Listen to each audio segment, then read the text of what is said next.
이 아브라함에게 아들이 하나만 있었던 게 아니죠. 그런데 여호와 하나님이 아브라함에게 내 아들, 내 사랑하는 독자 이삭 이렇게 말씀하세요. 독자라는 말을 언제 쓰죠, 여러분? 남자 형제도 없고 여자 자매들도 없고 그럴 때 독자라고 하는 말을 쓰잖아요. 근데 아브라함은 아시는 대로 하갈로부터 이스마엘을 낳았고 또 이제 나중에는 후처 이 그두라로부터 아들 다섯 딸 하나 7남매 낳았거든요. 6남매죠. 아들 다섯에 딸 하나 6남매에다가 그 다음에 이스마엘 합치면 7남매 그리고 이삭까지 합치면 8남매예요. 8남매인데 하나님이 독자라는 말을 쓰세요. 이게 잘 이해가 되지 않는 대목이에요. 내 아들, 내가 사랑하는 독자 이삭. 그 독자라는 단어가 너무 중요한 단어거든요. 그 요한복음 3장 16절에 보면은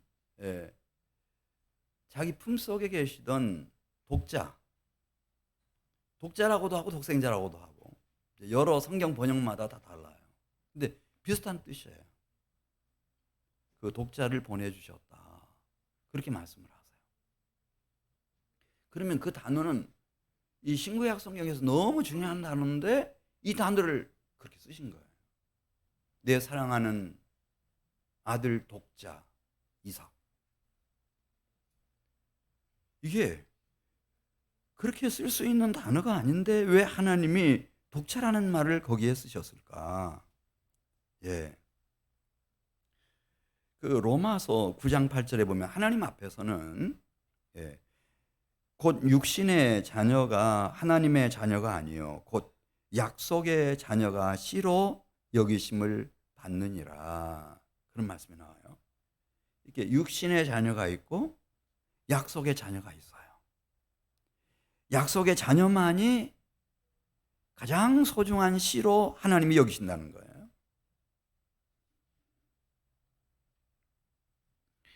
우리는 앞으로 어떤 나라가 기대가 되냐 할 때 그 나라의 이 GDP가 어떻게 되느냐, GNP가 어떻게 되느냐, 그 나라의 군사력이 어떻게 되느냐, 외교력은 어떻게 되느냐, 문화 수준은 어떻게 되느냐, 문명 발달이 어느 정도 됐느냐, 인구 수는 얼마냐 이런 거 가지고 따지잖아요. 근데 하나님은 로마서 9장 29절 이하에 보면은 그게 아니고 그곳에 약속의 자녀 씨가 있느냐 그걸 가지고 따진다는 거예요.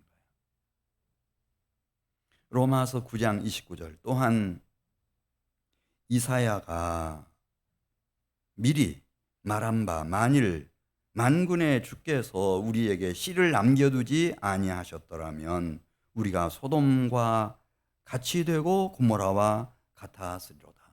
이 소돔이 고대에 아브라함이 살던 시대의 도시국가거든요. 그 주변에 맹주국이었어요. 맹주국. 그런데 하나님이 그 소돔과 고모라를 유황과 불로 쓸어버리시잖아요. 끝내버리신다는 거예요.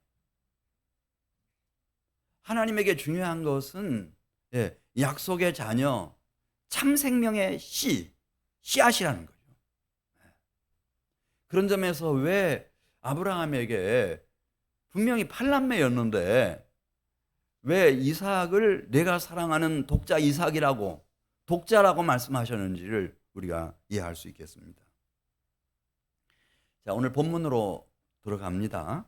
창세기 21장 1절에 있는 말씀을 보면은 이 이삭은 다른 자식들하고 달리 언약의 아들이구나 이걸 느낄 수 있는 대목입니다. 1절 보면 여호와께서 말씀하신 대로 사라를 돌보셨고 여호와께서 말씀하신 대로 사라에게 행하셨으므로 2절 말씀 보면 그래서 사라가 임신하고 하나님이 말씀하신 시기가 되어 노년의 아브라함에게 아들을 낳았다. 이렇게 여호와께서 말씀하신 대로 하나님이 말씀하신 시기에 이걸 언약이라고 합니다. 그러니까 이삭에 대해서는 하나님이 아브라함과 함께 사라와 함께 계속 어떤 말씀을 주고받으셔요. 이 언약이에요, 언약.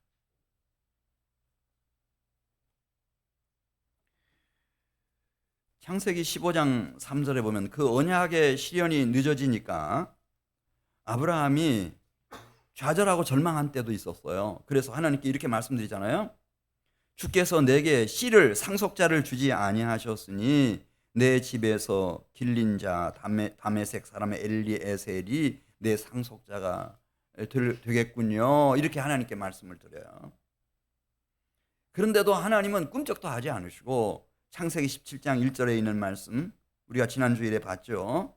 네, 나는 전능한 하나님이라 너는 내 앞에서 행하여 완전하라. 내가 내 언약을 나와 너 사이에 두어 너를 크게 번성하게 할 것이라. 너는 열국의 아버지가 될 것이기 때문에 이름을 아브라함이 아니고 아브라함이라고 해라.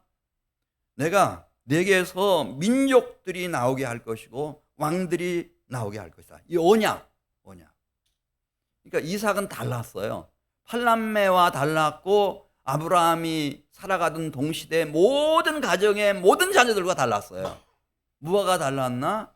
이 하나님과 아브라함 사이에, 사라 사이에 태어날 이 이삭과 언약이 있었어요. 언약. 약속의 자녀였어요.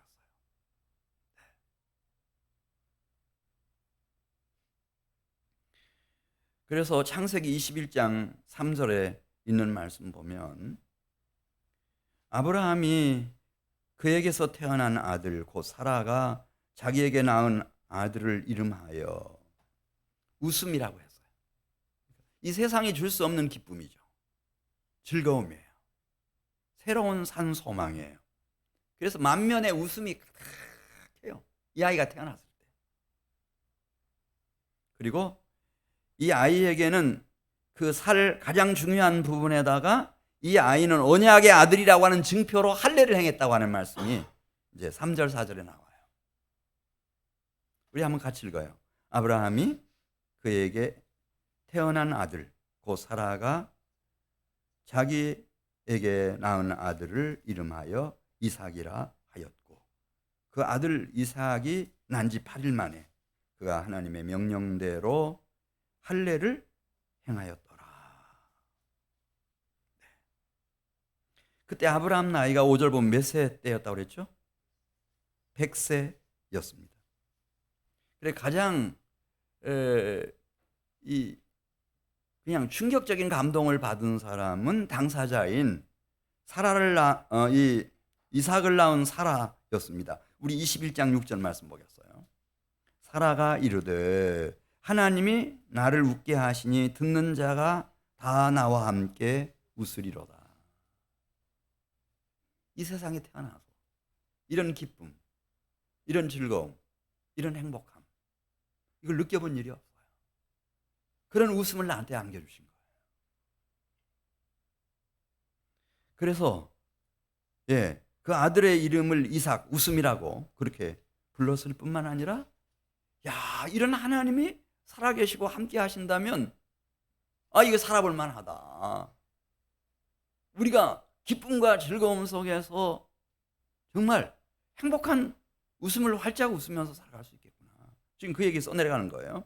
계속해서 7절 보겠어요. 또 이르되 사라가 자식들을 젖먹이겠다고 누가 아브라함에게 말을 하였으리오마는 아브라함의 노경에 내가 아들을 낳았도다. 그렇잖아요. 아내로 와서 남편의 품에다가 이런 귀여운 아이를 딱 안겨준다고 하는 것이 얼마나 아내로서 떳떳한 일이겠어요.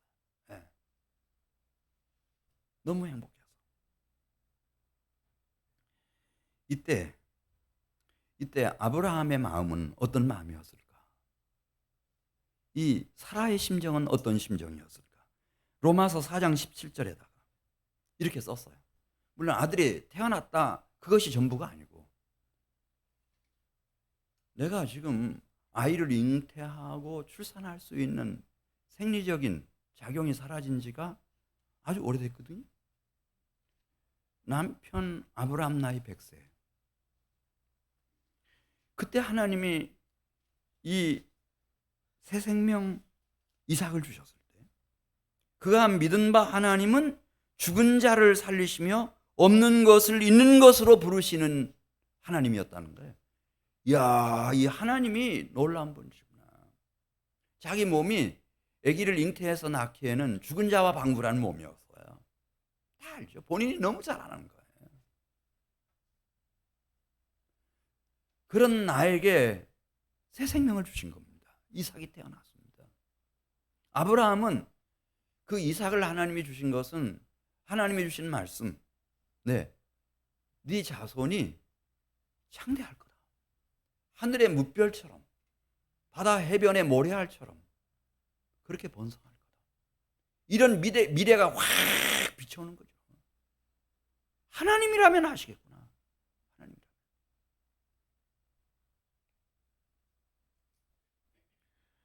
그래 이제 21장 8절 가서 보면은 이삭이 이제 첫 돌을 지났을 것이고 이제 2살이 지나고 아마 3살이었는지 4살이었는지 생일 때 이제 그 젖을 떼는 날이었다고 그래요. 너무 감사해서 아들을 낳은 것도 감사하고 앞으로 이 아들을 통해서 또 우리의 남은 생애를 통해서 자자손손 후손을 통해서 하실 일들을 기억하면서 너무 기뻐서 잔치를 베풀었다는 거예요. 그래서 뭐 일가 친척들 그 동리 고향 사람들 다 초청했겠죠. 이렇게 원문의 의미가 빅 파티였다는 거예요. 파티인데 그냥 빅 파티. 큰 파티.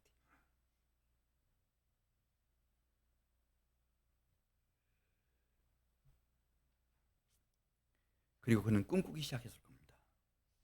이 땅 위에 언젠가는 좋은 씨, 천국의 아들들이 일어날 때가 올 거다.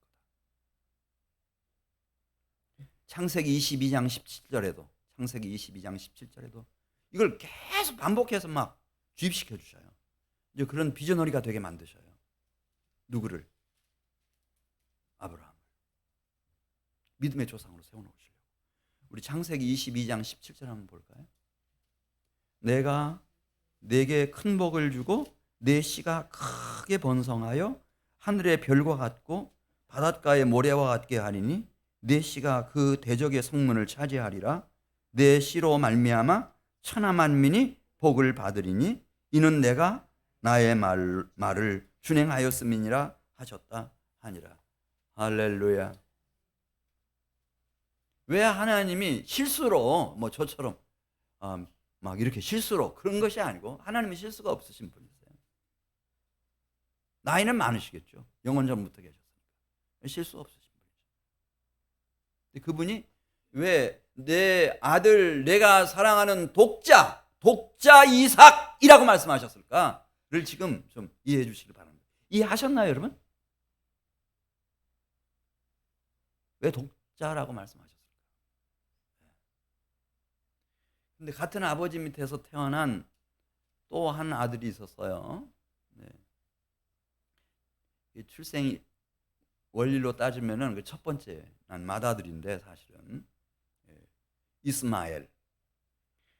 창세기 16장 2절 보면 이스마엘은 어떻게 해서 태어나게 되죠? 누구의 아들입니까, 여러분? 아브라함의 아들이에요.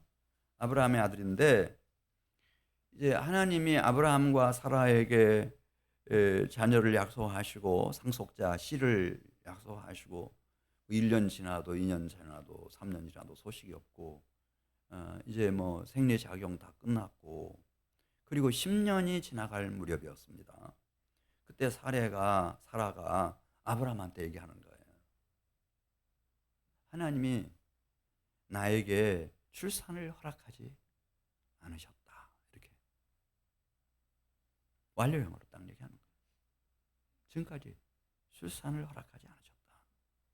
그런데 우리에게 씨가 필요하다. 상속자가 필요하다. 자식이 필요하다.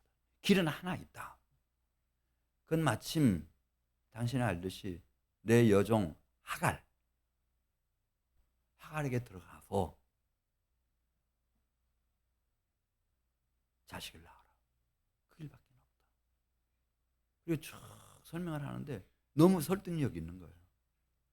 그래 아브라함이 설득을 당했어요. 근데 신기하죠. 그 16장 4절 이렇게 나와요. 아브라함이 하갈과 동침했어요. 근데 한 방에 해결됐어요. 하갈이 임신이 됐다는 거예요. 기가 막히잖아요. 그리고 자기가 임신했다는 사실을 알았을 때 여주인 사라를 멸시하기 시작했고 사라에게 큰 상처, 엄청난 모멸감을 느끼게 해주었어요. 확실하니까 그냥 한 방에 돼버린 거니까. 이런 걸 못해가지고 여주인 사라가 무슨 장애인처럼 그렇게 끙끙대고 있으니까.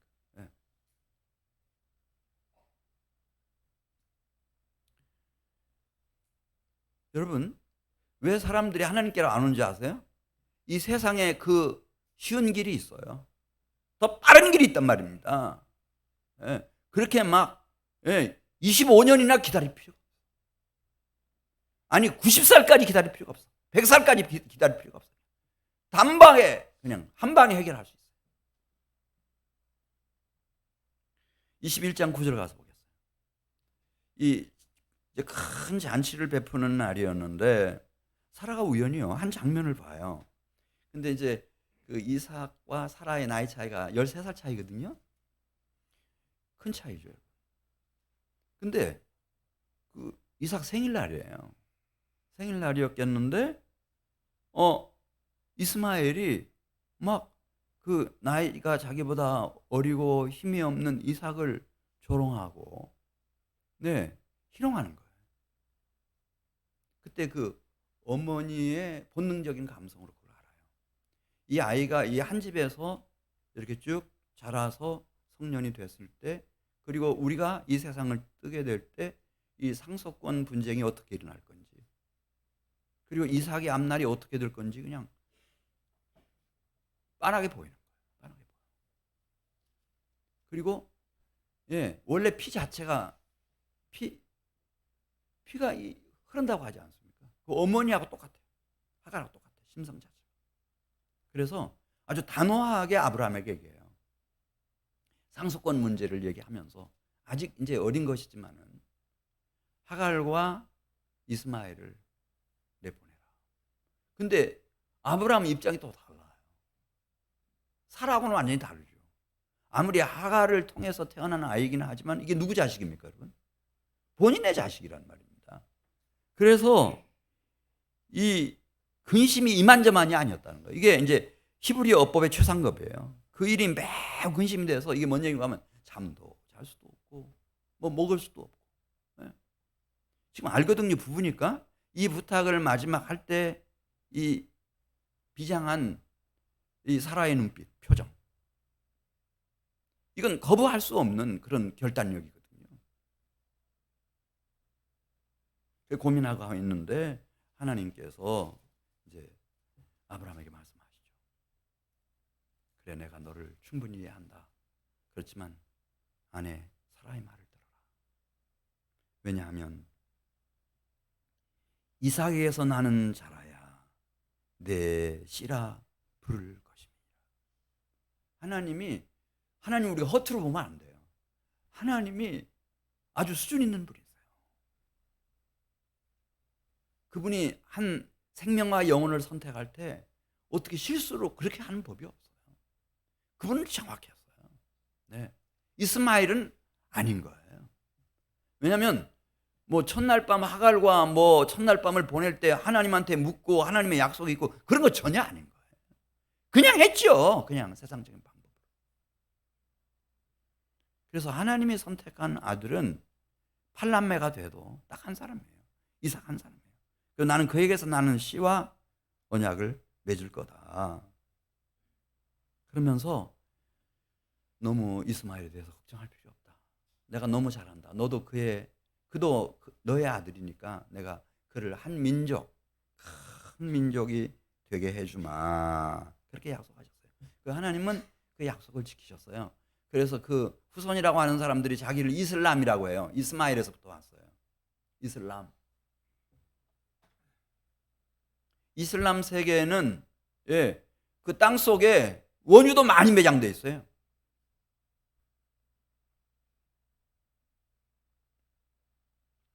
그러니까 이 세상 길로 가야 더 쉬운 길이 있고 더 빠른 길이 있고, 이슬람 얼마나 강해요? 누가 무시해요?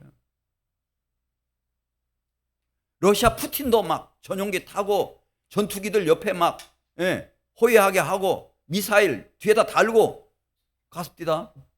사우디아라비아에 왕자 만나려고. 그런 나라예요. 힘이 세죠. 힘이 세. 첫 번째 살인자가 가인이죠. 그런데 창세기 4장 16절에 있는 말씀 보면은 이 가인은 결혼하자마자 임신돼요. 그 아들을 낳았는데 그냥 에녹. 우리가 아는 에녹하고는 동명이인이에요. 완전히 다른 사람이에요. 먼저 이 사람이 에녹이란 말을, 저작권을 이 사람이 갖고 있어. 이 사람이 먼저 에녹이란 말을 썼어요. 그다음에 인류 사상 최초로 도시를 건설했어요. 그게 에녹성이에요. 에녹성. 그 자손 중에 라멕이 태어나요. 라멕이 두 아내가 있었는데 첫 번째 아내에게서부터 야발이 태어나잖아요. 그 야발이 인류 사상 최초로 장막에 거주하면서 목축업을 하는 사람들의 조상이 돼요. 그러니까 뭐 몇 마리 양을 치고 뭐 그런 게 아니고 50마리, 뭐 100마리, 500마리, 막 1000마리 이렇게 치는 기업처럼 그렇게 하는. 그리고 그 두 번째 아들 유발이 수금과 퉁수를 잡은 모든 자의 첫 번째 조상이 돼요. 수금은 현악을 말하는 거고, 퉁소는 관악을 말하는 것이고, 모든 음악, 예능 그쪽 분야에 첫 번째 조상이 되는 거예요. 그 길로 다 가요. 지금까지도 가고 있어요. 앞으로도 갈 거예요. 그리고 실라가 낳은 두발가인은 구리와 쇠로 여러 가지 기구를 만드는 인류 사상 최초의 청동기 시대를 연 사람이에요.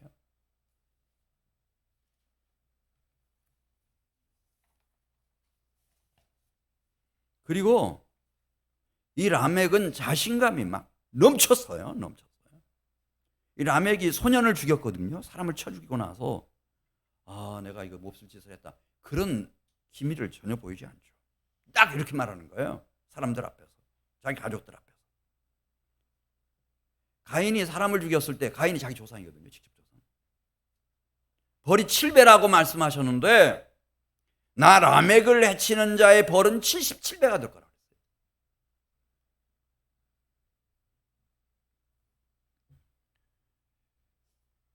더 쉬운 길이 세상에 있어요. 더 빠른 길이에요. 더 크고 강해지는 길이 세상에 있는 거예요. 그러니까 하나님을 다 떠났어요. 노아가 태어나서 보니까 다 떠난 거예요. 심지어 하나님을 섬긴다고 하는 사람들까지라도 이 세상 풍조에 휘둘려서 자기가 보기에 좋아 보이는, 예뻐 보이는 모든 사람들을 다 아내로 삼았다는 거예요. 하나님이 쓸어버리셨잖아요. 홍수로.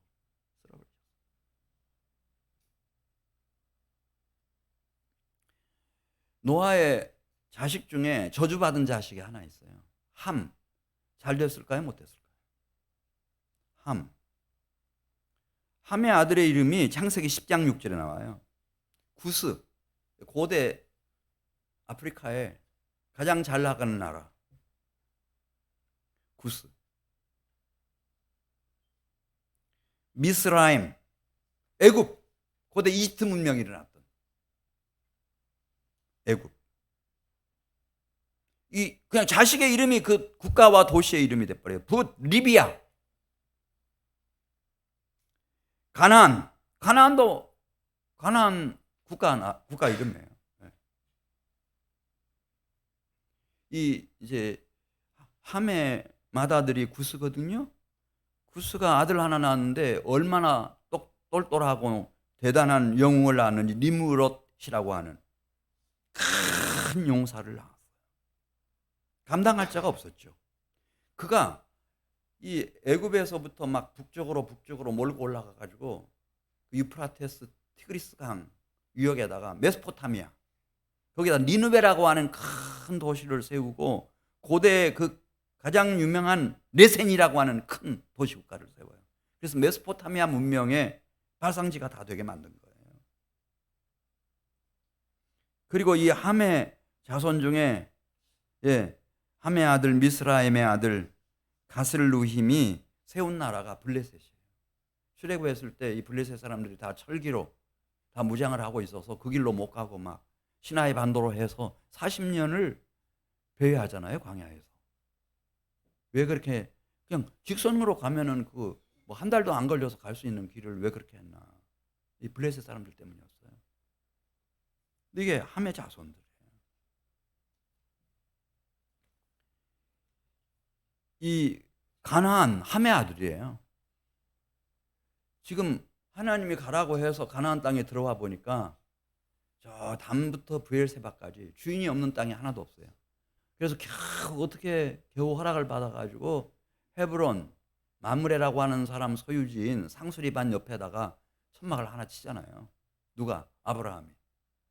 근데 아주 옛날부터 수백 년 전부터 가나안이라고 하는 나라가 도시국가와 같이 이렇게 건설돼 있었어요. 이 지중해를 따라서 시돈, 그랄, 가사, 그 다음에 요단강을 따라서 소돔, 고모라, 에드마, 스보임. 그래서 함의 자손들은 아브라함이 둘러볼 때 벌써 자기 족속 결례들이 다 있고 자기 언어 문화가 다 있고 자기 이 장원처럼 지방이 다 있고 나라가 다 세워진 후였어요. 심지어 조카 롯까지도 이스라엘 백성들이 애굽에서 나와가지고 어디 좀 쉴만한 것도 없었을 때 롯의 두 딸이 아버지 롯하고 관계를 맺어서 두 아들을 낳았는데 그냥 되는 거예요. 임신되는 거예요. 또 임신돼요. 그래서 모압, 암몬이라는 나라를 세웠어요. 얼마나 이 이스라엘과 유다를 힘들게 만듭니까? 끝까지 힘들게 만들어요. 확실히 더 쉬운 길이 있어요. 더 빠른 길이 있어요. 더 크고 강성하게 가는 길이 있단 말입니다. 그게 세상에 있어요. 그러니까 하나님께로 안 오는 거죠. 다 하나님 떠나는 거죠. 똑똑한 사람들 다 떠나는 거죠.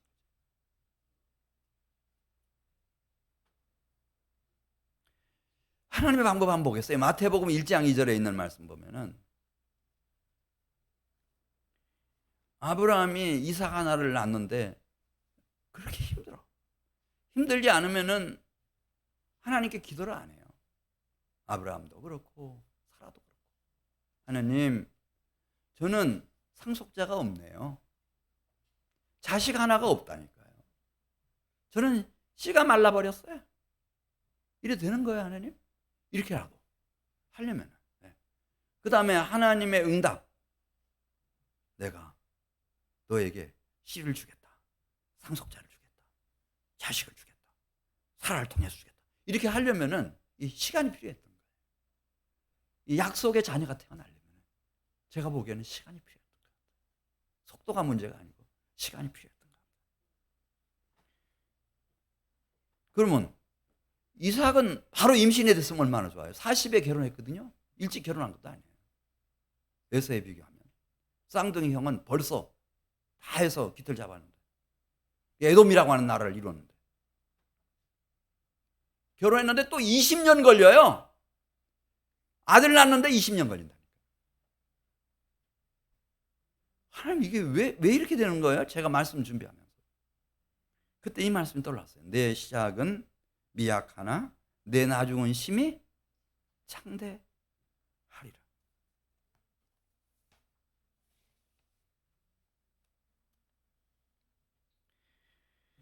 게다가 어렵게 임신을 했는데 얼마나 리브가가 힘이 드는지 그냥 너무 고통스러운 거예요. 배 안에서 막 전쟁이 일어난 것 같아. 복중에서 너무 힘드니까 하나님 앞에 구하죠. 하나님의 사람들은 편안하면 기도 잘 안 해요. 만약 편안한데도 내일부터 세일의 작전 기도에 나오신다? 그분들을 위해서 박수. 나올 사람이 없는지 박수도 안 치시네.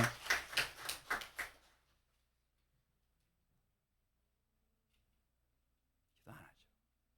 뭐 기도 안 해도 다 잘 만드는데 무슨 기도 필요. 왜 목사님은 그렇게 유별나 가지고 우리를 힘들게 만드는 거예요? 다른 교회는 그렇게 안 하잖아요. 특세는 7일 하는 거예요. 7일. 세일에나 하고. 근데 지금은 반으로 딱 잘랐어. 하도 이 원망 소리를 많이 들어가지고 목사님은 아파트를 안 살아가지고 아파트 사정을 몰라서 그래요. 차 대고 빼는 게 얼마나 힘든지 아세요? 막 이렇게 덤비니까 제가 이러다가 쫓겨날 것 같아가지고 어느 순간에 결단하고 세일회로 바꿔버렸어요. 기도 안 하죠. 너무 힘드니까 리브가가 막 기도하는데 하나님이 말씀하시는 거예요. 내 복 중에 지금 두 민족이 들어있다. 누구죠? 야곱과 에서. 야곱이 더 큰 민족이 될 것이고 에서가 작은 민족이 될 것이며, 먼저 나오는 에서가 늦게 나오는 동생 야곱을 섬기게 될 거다. 쭉 말씀하셔요. 네. 하나님이 그 쌍둥이 둘 낳았는데 둘 다 선택하면 안 돼요? 근데 하나님이 그렇게 어렵게 낳은 두 아이 중에서 하나를 선택하신단 말입니다. 그게 야곱이었어요. 그리고 한 번 선택을 하면 주님이 쉽게 포기를 안 했어요. 못된 짓 하다가 쫓겨가지고 살아남겠다고 도망치고 있었을 때 그 깊은 베델이라고 하는 산골짜기에 주님이 직접 찾아오셔가지고, 야곱아, 내가 가장 두려울 때, 가장 무기력한 상태에 빠져 있었을 때, 가장 외로웠을 때, 야곱아, 너 두려워하지 말아라. 네가 누워있는 땅 동서남북을 너와 내 자손에게 내가 주겠노라. 내 자손이 땅의 흙처럼 번성할 거다. 내가 내게 허락한 것을 다 이루기까지 나는 너를 떠나지 아니하겠노라.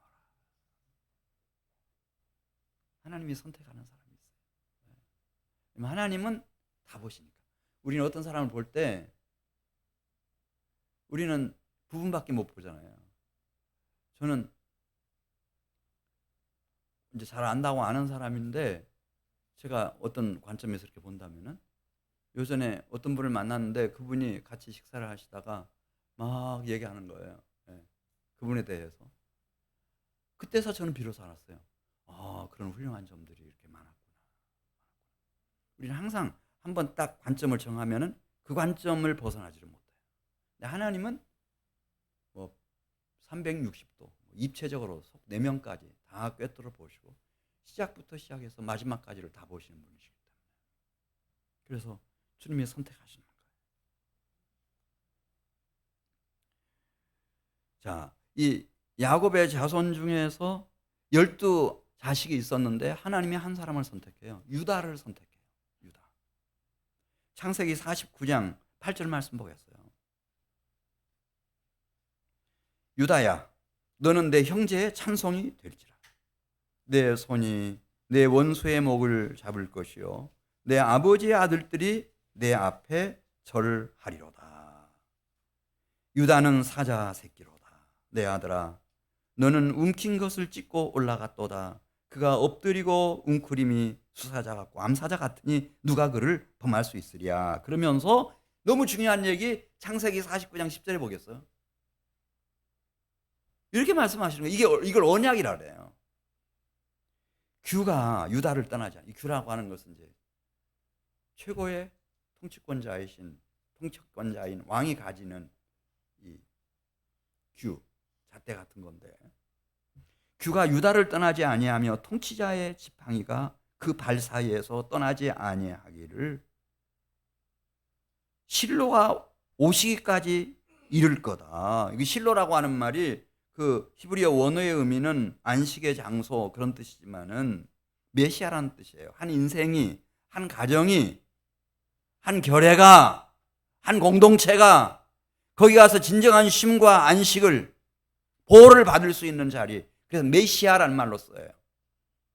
그 실로가 오신다는 거예요. 유다를 통해서 왕이 일어나고 그리고 실로가 오신다는 거예요. 메시아가 오신다는 거예요. 놀라운 약속을 해주셨습니다. 그러더니 사도행전 13장 22절에 있는 말씀을 보면은 그 유다 지파 중에서 다윗 왕이 진짜 일어나요. 내가 이새 아들 다윗을 만나니 내 마음에 맞는 사람이라 내 뜻을 다 이루리라 하시더니 하나님이 약속하신 대로 이 사람의 후손에서 이스라엘을 위하여 구주를 세우셨으니 곧 누구라고 그랬죠? 예수가 태어나시는 거예요. 하나님이 당신의 독자를 보내시는데 그냥 아무 지역이나 아무 가정이나 아무 여인에게 그냥 보내시는 것이 아니고 요한복음 7장 42절에 있는 말씀을 보면은 그리스도는 다윗의 씨, 다윗의 자손으로 보내시는 것이고 그리고 다윗이 살던 마을 베들레헴에서 태어나게 하시는 것이고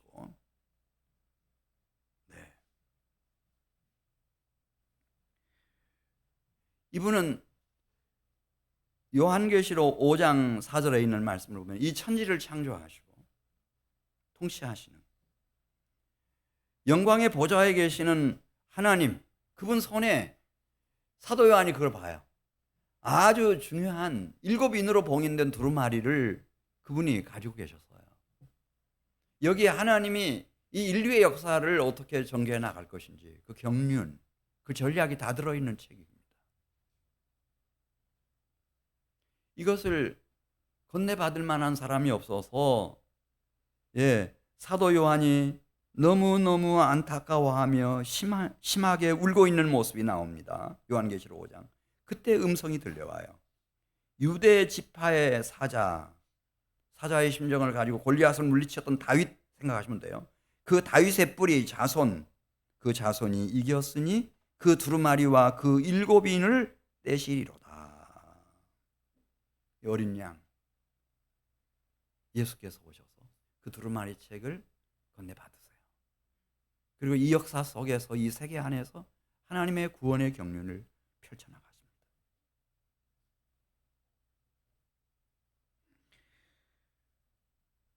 그날은 이사야 11장 10절에 있는 말씀 보면 이새의 뿌리에서 한 싹이 나서 만민의 기치로 서는 날이요 열방이 그에게로 돌아오는 날이 시작되는 것이며 그가 거한 곳이 영화로우리라.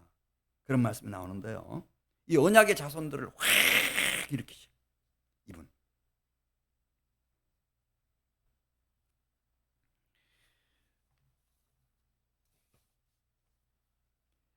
그 다윗의 자손 가운데서 우리가 마태복음 1장에 보면은 아주 의로운 청년 요셉과 그와 정혼했던 경건하고 헌신적인 처녀 마리아,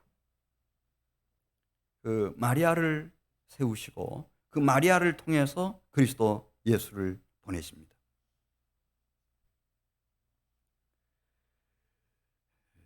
그때까지의 과정의 역사를 보면은 이 다윗 왕조가 잘려져 나갔어요. 요시아 때 잘려져 나갔거든요. 그리고 뭐 바벨론의 포로로 끌려가기도 하고 뭐 나라라고 할 것도 없고 그렇게 미약한 상태였어요.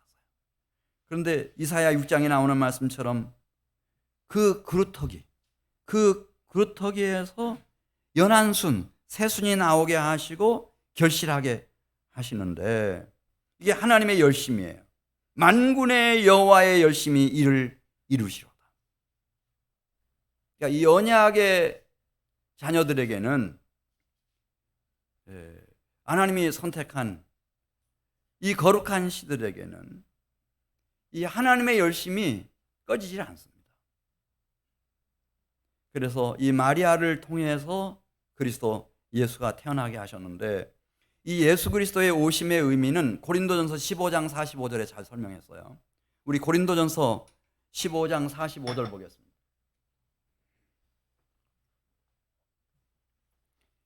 이 예수님을 마지막 아담이라고 소개를 하고 첫사람 아담은 우리가 생각하는 아담이에요. 이 아담. 고린도전서 15장 45절 말씀 기록된 바 첫사람 아담은 생명이 되었다. 첫사람 아담이 930세까지 살았거든요. 그는 생명이 됐어요. 생기가 그 몸에 들어가서 생명. 그 생명의 히브리어 의미는 살아있는 몸이라는 뜻이에요. 육의 사람이 된 거예요. 육의 사람이 되었어요. 기록된 바 첫사람 아담은 살아있는 몸, 육의 사람이 되었다 함과 같이 마지막 아담 33세까지 살고 가셨어요. 이 예수님은 살려주는 영이 되셨어요.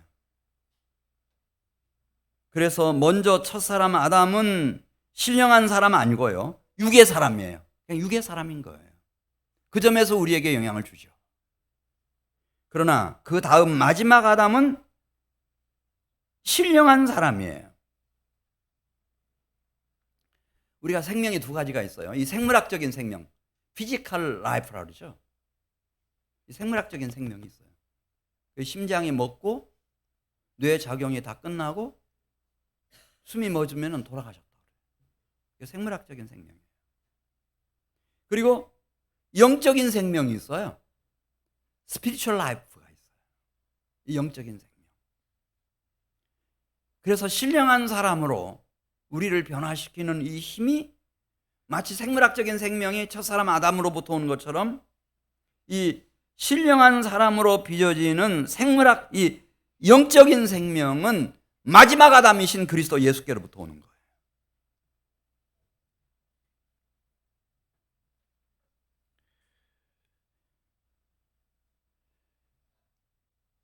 그래서 거룩한 씨가 중요하다. 하나님 보실 때는 거룩한 씨.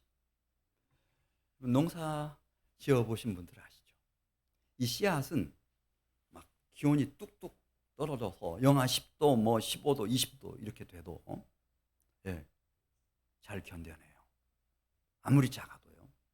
폭설이 쏟아져서 저희 고향 같으면 뭐 11월 하순 들어가면 벌써 눈 오기 시작해가지고 막 2월 다 지나도 3월 달까지 막 눈 내리고, 뭐 운양산 계곡에는 뭐 무슨 뭐 4월 달까지 눈이 있는 것처럼 보여요. 그래도 그 긴 겨울을 다 견뎌내요. 누가 견뎌낸다고요? 씨앗이 다 견뎌내요. 1년도 견뎌내고 2년도 견뎌내고 3년도 견뎌내고. 한 그 기록을 보니까요, 방사선 탄소 연대법으로 측정을 했대요. 중국에서 있었던 중국 토탄 늪에서 씨앗 하나를 찾아냈는데 연꽃 씨앗이었대요. 그래서 이 연대법으로 조사를 측정을 해보니까 2000년 전 씨앗이었는데 이게 싹을 틔운 거예요. 이게 수분이 맞고, 그 다음에 흙에 자리를 잡고 빛을 받고 온도가 맞으니까 이걸 싹을 틔운 거예요. 이런 얘기 많이 있어요. 그 이집트에 가면 피라미드 있거든요. 피라미드. 그 모세가 태어나기 막 한 1500년 전, 2000년, 1500년 전, 1000년 전에 세워졌던 피라미드. 그 피라미드 속에 그 무덤이거든요. 미랄이 아마 그 이삭채로 들어가 있는 것들이 있었나 봐요. 그리고 고고학자가 그걸 가져다가 자기 남쪽으로 나 있는 베란다 화분에다 심고 물을 줬대요. 빛이 들어오고 물이 가해지고 이렇게 조건이 되니까 그 싹을 틔웠다. 언약의 백성들이 이 땅에 있다. 그 사람들은 참 생명의 씨앗 같아서 만군의 여호와의 열심히 그들에게서부터 새 생명을 일으키는 거예요. 사라가 도저히 임신할 수 없는 그런 몸을 가지고도 100세 된 남편 아브라함을 위해서 독자 이삭을 품에 안겨줄 수 있었고, 요셉, 그와 정혼한 마리아가 그렇게 말하잖아요. 임신한다 그러니까 저 사내를 알지 못하는데요, 어떻게 임신이 돼요? 그렇게 마리아가 천사에게 이야기하니까 천사가 말하잖아요. 언약의 말씀과 성령의 능력으로 마지막 아담인 하나님의 아들을, 예수를, 그 그가 나왔습니다.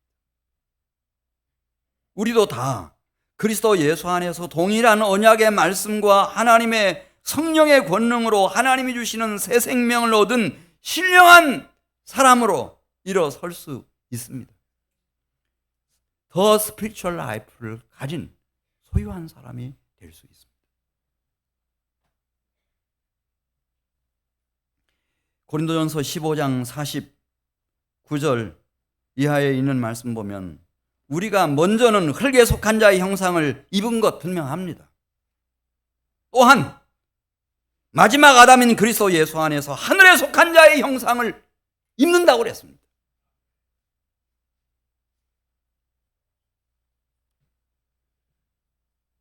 우리 사랑하는 성도 여러분들이